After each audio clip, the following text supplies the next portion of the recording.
प्रतिलेखन 38। उपाध्यक्ष महोदय, उसमें हमने साफ साफ कहा था कि जो गरीब वर्ग हैं, जिसकी गरीबी के बारे में सभी जानते हैं, उसको देश की आमदनी का जो औसत है वह अवश्य ही मिल जाएगा। और इस दिशा में हमारा प्रयत्न जारी रहे। हमारा जो बजट है उसको जब तक अपनी आर्थिक व्यवस्था या अपने विचारों के अनुसार नहीं आंकेंगे, तब तक उस ध्येय की पूर्ति नहीं हो सकती। यदि इस दृष्टि से अपने बजट को देखते हैं तो हम इसे न अधिक और न कम नंबर दे सकते हैं। मेरी प्रार्थना यह है कि सरकारी या सरकार जिन संस्थाओं को सहयोग देती है उन्हें आदेश दिया जाए कि वे देश की उन्नति का विचार करें, परंतु खाने की पुष्टि देकर नहीं। यह कार्य शीघ्र से शीघ्र होना चाहिए। इसका कारण यह है कि उच्च श्रेणी आम जनता का आदर्श होती है और जो कुछ उच्च श्रेणी के लोग करते हैं उसकी नकल कनिष्ठ श्रेणी के लोग करते हैं।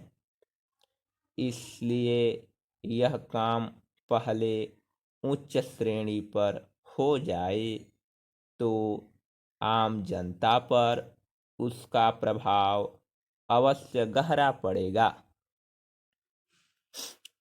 सप्ताह में 2 बार भोजन छोड़ने का जो मेरा सुझाव है, इससे न केवल अनाज वरन ईंधन, तेल, कोयला आदि सबकी बचत होगी। भोजन छोड़ने के अलावा अन्न बचाने का और भी एक तरीका है, वह भी सामूहिक सामाजिक श्रेणी पर किया जा सकता है। जानते हैं कि इस देश में 10% अन्न खराब करता है। कीड़े, पंछी, बंदर और बोरियां ठीक न होने से अनाज गिर जाता है और मिट्टी में मिल जाता है। यह विचारणीय है। इस प्रकार 80 लाख टन बर्बाद होने वाले अन्न को बचाया जाए तो भारतवर्ष को किसी भी देश से अन्न की भिक्षा मांगने की आवश्यकता नहीं पड़ेगी। श्रीमान, यह अपराध कबूतरों, बंदरों, कीड़ों आदि का नहीं है। यह अवश्य ही हमारा अपराध है। आज तक विदेशों से हमको अनाज मिलता रहा है, इसलिए हम लापरवाह थे, इसीलिए अनाज का विनाश होता रहा। परंतु अकाल पड़ेगा जैसा कि इस वर्ष पड़ा है, तभी हम जागें। तो यह ठीक नहीं है। हमें अन्न के नाश को रोकने की सतत कोशिश करनी चाहिए। उसकी बचत करना हमारा परम कर्तव्य है। यह काम हर किसान, बच्चा और युवक कर सकता है और उन्हें करना चाहिए।